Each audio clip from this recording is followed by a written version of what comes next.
ನಿನ್ನೆ ದಿವಸ enforcement directorate Delhi ಆಫೀಸರ್ಸ್ಗಳು ನಮ್ಮ ಸಂಸ್ಥೆಯ 3 ಕಾಲೇಜುಗಳಿಗೆ ಭೇಟಿ ಕೊಟ್ಟಿದ್ದಾರೆ. ಅವರು ಏನು ಮ್ಯಾಂಡೇಟ್ ಏನಿದೆ ಅಥವಾ ಅವರ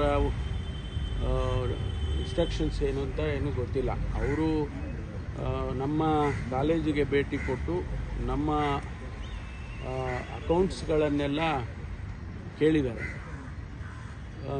ನನಗೆ ಗೊತ್ತಾದ ಮೇಲೆ ನಮ್ಮ ಅಧಿಕಾರಿಗಳಿಗೆ ನಾನು ತಿಳಿಸಿದೆ, ನೀವು ಅಕೌಂಟ್ಸ್ ಅವ್ರು ಏನೇ ಕೇಳಿದರೂ ಕೂಡ ಅಕೌಂಟ್ಸ್ ಎಲ್ಲ ಕೊಡಿ. ಅವರು ಏನು ಅಕೌಂಟ್ಸ್ ಕೇಳ್ತಾರೆ, ಎಷ್ಟು ವರ್ಷಕ್ಕೆ ಕೇಳ್ತಾರೆ, ಆಡಿಟೆಡ್ಡು ಅಥವಾ ಈ ವರ್ಷದಿನ್ನೂ ಆಡಿಟ್ ಆಗಿರೋದಿಲ್ಲ, ಮೊದಲಿನ ವರ್ಷಗಳದೆಲ್ಲ ಆಡಿಟ್ ಆಗಿರೋದು, ಅವ್ರು ಎಷ್ಟು ವರ್ಷಕ್ಕೆ ಕೇಳ್ತಾರೋ ಎಲ್ಲ ಕೊಡಿ ಅಂತ ಹೇಳಿದೆ. ಅವರು ಅದನ್ನೆಲ್ಲ ಪರಿಶೀಲನೆ ಮಾಡಿಕೊಂಡಿದ್ದಾರೆ. ಇವತ್ತು ಕೂಡ ಮುಂದುವರೆದಿದೆ, ಅವರು ವೆರಿಫಿಕೇಷನ್ಸು ಎಲ್ಲ ಮುಂದುವರೆದಿದೆ.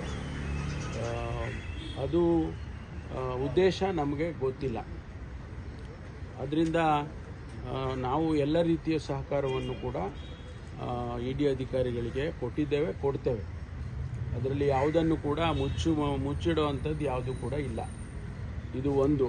ಎರಡನೇದು, ನಾನು ಮೊದಲಿನಿಂದನೂ ಕೂಡ ಕಾನೂನಿಗೆ ಗೌರವ ಕೊಟ್ಟುಕೊಂಡು ಬಂದಿರೋನು. ಕಾನೂನಿಗೆ, ಈ ದೇಶದ ಕಾನೂನು ಎಲ್ಲರಿಗೂ ಒಂದೇ ಕಾನೂನು, ಬೇರೆ ಬೇರೆಯವರಿಗೆ ಬೇರೆ ಬೇರೆ ಕಾನೂನಿಲ್ಲ. ದೊಡ್ಡವ್ರಿಗೊಂದು ಕಾನೂನು, ಸಣ್ಣವರಿಗೊಂದು ಕಾನೂನು, ಆ ರೀತಿ ಕಾನೂನು ಮಾಡಿಲ್ಲ. ಎಲ್ಲರಿಗೂ ಕೂಡ ಕಾನೂನು ಒಂದೇ. ಆ ಕಾನೂನನ್ನು ಗೌರವಿಸ್ತಕ್ಕಂಥವನು ನಾನು. ಆದ್ದರಿಂದ ಯಾವುದೇ ರೀತಿಯ ಸಂದರ್ಭದಲ್ಲೂ ಕೂಡ ಕಾನೂನನ್ನು ನಾನು ಗೌರವಿಸ್ತೇನೆ ಮತ್ತು ಎಲ್ಲ ರೀತಿಯ ಸಹಕಾರವನ್ನು ಕೂಡ ನಮ್ಮ ಸಂಸ್ಥೆ ಮಾಡುತ್ತೆ.